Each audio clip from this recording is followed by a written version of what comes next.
Bonsoir, très heureux de vous avoir pour ce nouveau numéro de Miracles et Profils. Cette semaine, nous allons continuer à écouter le témoignage du dirigeant de notre œuvre au Cameroun, le pasteur Jean de Djewati.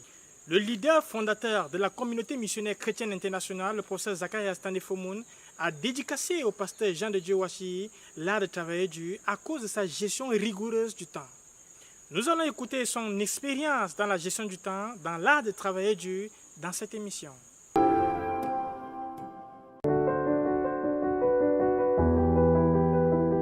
Gloire à Dieu. Une des choses que j'ai appris du frère Zach et qui m'a beaucoup béni, c'est le travail dur. Et comme j'ai eu la grâce d'être régulièrement avec lui, voyant comment il travaillait, très tôt dès ma rencontre avec lui, j'ai désiré travailler comme lui et j'ai commencé à me donner au rachat du temps.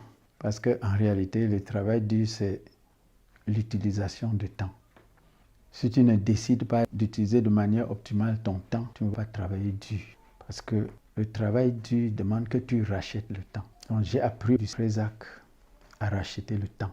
Donc depuis plusieurs années, grâce au Seigneur, je mets beaucoup d'efforts pour m'occuper spécialement des affaires du Seigneur. En 1985, 86, 87, j'avais divisé ma journée de 24 heures en 3 sessions. J'ai donné 8 heures au Seigneur, 10 heures pour mon patron, parce que je travaillais à l'époque au groupe CFAO, et le reste, c'était pour moi et ma famille. Et j'ai donné fidèlement 8 heures au Seigneur chaque jour, c'est-à-dire le temps que je mettais pour prier seul, pour méditer, pour lire ma Bible et pour rendre le ministère. Et j'ai évolué dans mon désir de racheter le temps, mon engagement à racheter le temps et ma détermination à racheter le temps. J'ai évolué là-dessus jusqu'à aujourd'hui. À l'heure où je parle, je donne au Seigneur une moyenne de 17 heures par jour. Il y a des jours où je donne 20 heures, il y a des jours où je donne 24 heures sur 24. Mais la moyenne générale, c'est 17 heures. Et je vais vous dire une chose, c'est depuis 10 ans que je lutte pour donner 20 heures au Seigneur par jour.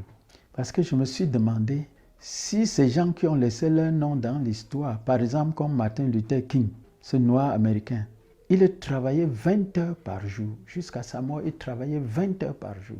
Je me suis toujours dit, mais si une telle personne investissait autant d'heures dans les affaires sociales, pourquoi je ne peux pas le faire pour les affaires du royaume? Donc je suis engagé à donner au Seigneur 20 heures par jour, s'il tarde à venir et s'il m'accorde sa grâce. Je me bats. Ici, c'est déjà comment j'utilise une journée. Ici, vous pouvez voir, ça c'est mon compte rendu du mois d'août. Chaque jour, je note tout ce que je fais des 24 heures de chaque jour. Tous les jours. Ça, c'est le premier, le 2, ainsi de suite. Au mois d'août, j'ai donné donc 503 heures 40 minutes au Seigneur. Mon objectif était de donner 620 heures au Seigneur.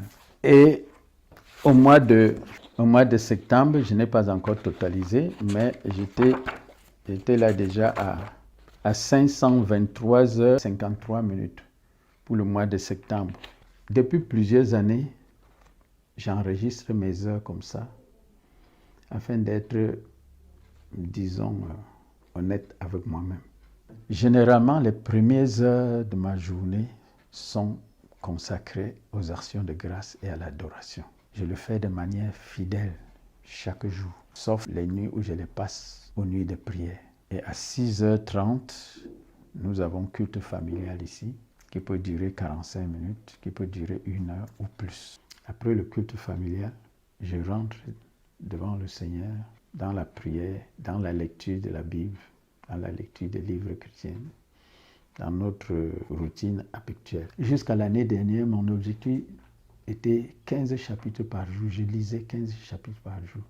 Cette année, avec la croissance au Cameroun, la croissance en Afrique de l'Est et même l'Inde que le frère Théodore vient d'ajouter, j'ai augmenté ma lecture biblique à 20 chapitres par jour. Parce que quand je le fais, c'est pour les autres aussi.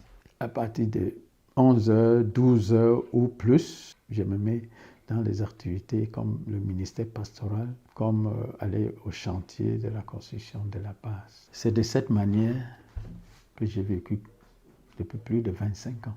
Mais pendant les années passées, frère, je vais vous dire la vérité, je ne joue pas avec le temps. Et je me suis consacré totalement au Seigneur. Je vis pour le Seigneur. Donc, si je ne suis pas en train de méditer, si je ne suis pas en train de lire, si je ne suis pas en train de prier, je serai dans un service du Seigneur. Soit le ministère pastoral, soit la visite, soit le travail au chantier. Je m'occupe et j'essaie de m'occuper pour le Seigneur 24 heures sur 24 si possible.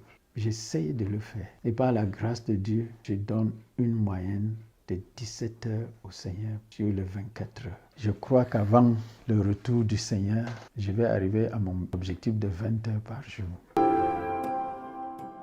Toujours dans le travail dur, je voyage aussi beaucoup. Au Cameroun, je devais faire plus de 430 localités. Mon fils a récapitulé mes voyages à l'extérieur jusqu'en 2017 avec les dates et les lieux.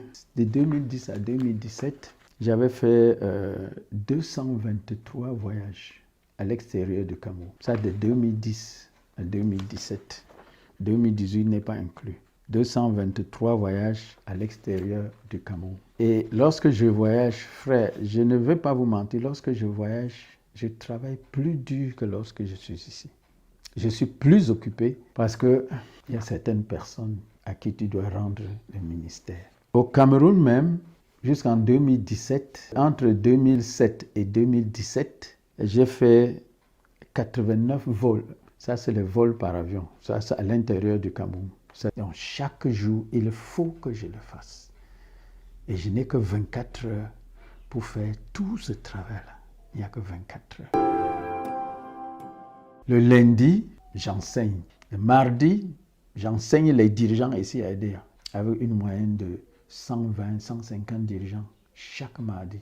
Le mercredi, nous avons l'intercession gênante pour le Cameroun. Le jeudi, j'enseigne à un centre à Douala tous les jeudis. Et à partir de vendredi, c'est les week-ends dans les localités. En principe, c'est les week-ends dans les églises. Si je ne suis pas en voyage hors du Cameroun, je suis dans une localité, je suis dans une église quelque part, soit pour l'évangélisation, soit pour la formation des dirigeants. Je ne dois pas laisser un seul week-end passer comme ça. Je ne donne pas autant de me conduire, c'est-à-dire laisser que si quelque chose arrive, on le fait. Non.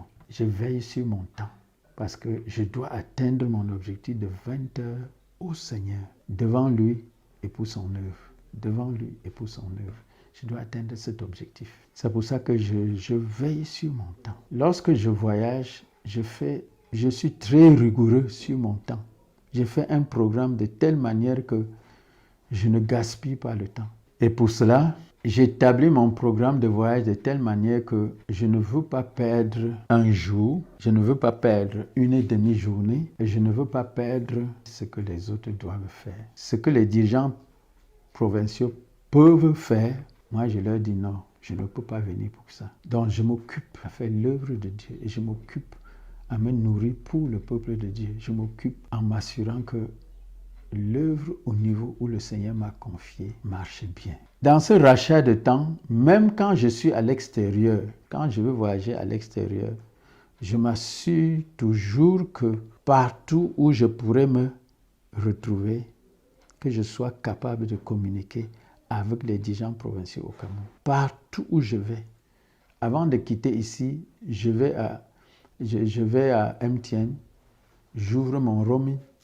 Si bien que quand je suis à l'étranger, je communique très facilement avec les dirigeants provinciaux. Je veille, même étant au Cameroun, étant hors du Cameroun, je veille sur ce qui se passe ici tous les jours, ce qui se passe à EDEA tous les jours, ce qui se passe à ma famille à Douala. Je veille sur tout ce qui se passe au Cameroun. Je m'assure que les choses marchent bien au Cameroun. Je suis en contact avec les dirigeants provinciaux. Et c'est des choses qui ne peuvent pas te laisser dormir. Dieu a donné à chaque être humain 24 heures chaque jour, mais il revient à chacun de savoir comment organiser son temps. nous pouvons tous nous élever dans des hauteurs dans le fait de racheter le temps. C'est sur ces paroles que nous allons vous laisser. Merci d'avoir écouté ce nouveau numéro de Miracles et Profils. Bonne soirée.